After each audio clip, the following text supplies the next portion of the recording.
ওই ইউনুসকে আমি পদত্যাগ করবো। আমার নিজের একটা দল সংগঠিত করে আমি ইউনুসকে পদত্যাগ করবো।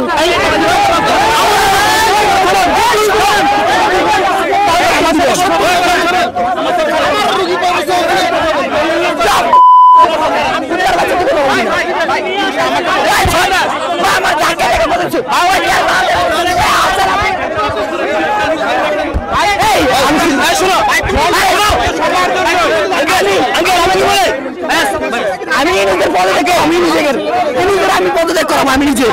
আমি নিজের পদত্যাগ করাবো। ওর নামে আমি হাইকোর্টে মামলা দিব।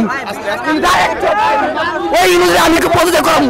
আমার নিজের একটা দল সংগঠিত করে আমি ইউনুসকে পদত্যাগ করবো। গরমে মানুষের শীতল হচ্ছে। এটা কোন আন্দোলন? রাস্তা বন্ধ করে আন্দোলন করা। RICL TMX, যুগের পর যুগ স্থাপনা থাকে মজবুত। যে বাচ্চাটা গাড়ির ভিতর গার্জিয়ানরা নিয়ে কাটতেছে, আমি আসি ওদেরকে বললাম ভাইয়া সাইড দাও, বাচ্চা কোলে নিয়ে আসেন। এটা কোন যুক্তিগত? আর একজন এই যে টুপি পরা হুজুর মাওলানা, উনি কয় সাংবাদিক দেখলে আপনারা উত্তেজিত হন। এটা উনি নামাজ কালাম পরে হালা বেয়াদব একটা, বুঝছেন? এটা টোটালি বেয়াদব এরা।